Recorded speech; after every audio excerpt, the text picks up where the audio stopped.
৪৯ বছর পর প্রকাশ্যে এসে কথা বললেন মেজর ডালিম। অবশেষে মুজিব মৃত্যু নিয়ে মুখ খুললেন অন্তরালে থাকা মেজর ডালিম। বললেন শেখ মুজিবের জুলুম তীব্র ছিল, মানুষ রবের কাছে মুক্তি চাইত, তাই ১৯৭৫-এর ১৫ই আগস্ট সেই ঘটনা ঘটে।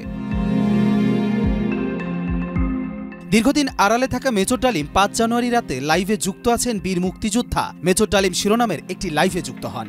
সেখানে তিনি শেখ মুজিবুর রহমান ও শহীদ প্রেসিডেন্ট জিয়াউর রহমানের বিষয়ে কথা বলেন।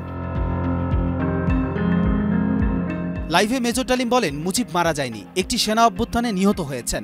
বাকশাল বিদায়ের পরে কোটি কোটি মানুষ রাস্তায় নেমে এসে শুকরিয়া আদায় করেছে। তিনি আরও বলেন, শেখ মুজিব তার জুলুমের মাত্রা এতটাই তীব্র করেছিল যে তখন মানুষ রবের কাছে মুক্তি চাচ্ছিল তারা জুলুমের অবসানের জন্য।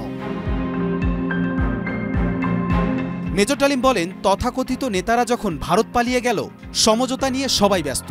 যখন নেতৃত্ব দেওয়ার কেউ ছিল না, পাকিস্তানি বাহিনী তখন বাঙালির ওপরে হামলে পড়েছিল। তখন মেজর জিয়ার স্বাধীনতার ঘোষণা আসে। আমি তখন পাকিস্তান আর্মিতে ছিলাম। মেজর জিয়ার ঘোষণা শুনে মনে হলো আর বসে থাকার সময় নেই। আমরা তখনই পাকিস্তানের বিরুদ্ধে যুদ্ধে নেমে গেলাম।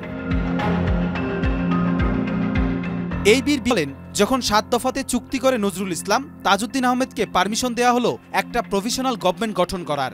৭টা ক্লোজ পরে সাইন করার পর নজরুল ইসলাম ফিট হয়ে পড়ে গিয়েছিলেন এই ভেবে যে আমরা ক্রমান্বয়ে ভারতের একটা অঙ্গরাজ্যে পরিণত হব। ২৪-এর গণঅভ্যুত্থানের নেপথ্যের নায়ক ও ছাত্র জনতাকে পরামর্শ দিয়ে তিনি বলেন, সম্প্রসারণবাদী হিন্দুত্ববাদী ভারত যার কবজায় আমরা প্রায় চলে গিয়েছি, সেই অবস্থান থেকে সেই ৭১-এর মতো আরেকটা স্বাধীনতা অর্জন করতে হবে, তা না হলে বিপ্লব ব্যর্থতায় পর্যবসিত হবে। জাতীয় সঙ্গীত ইস্যুতে ডালিম বলেন, বাংলাদেশের জাতীয় সঙ্গীত রবীন্দ্রনাথ ঠাকুরের না হয়ে কাজী নজরুল ইসলাম বা অন্যান্য স্বনামধন্য দেশীয় কবিদের গান হতে পারত। ভিনদেশী একজন কবির গানকে জাতীয় সঙ্গীত বানানোকে পৃথিবীর ইতিহাসে বিরল বলে মন্তব্য করেন তিনি। কবির চৌধুরী জয়, মাই টিভি, ঢাকা।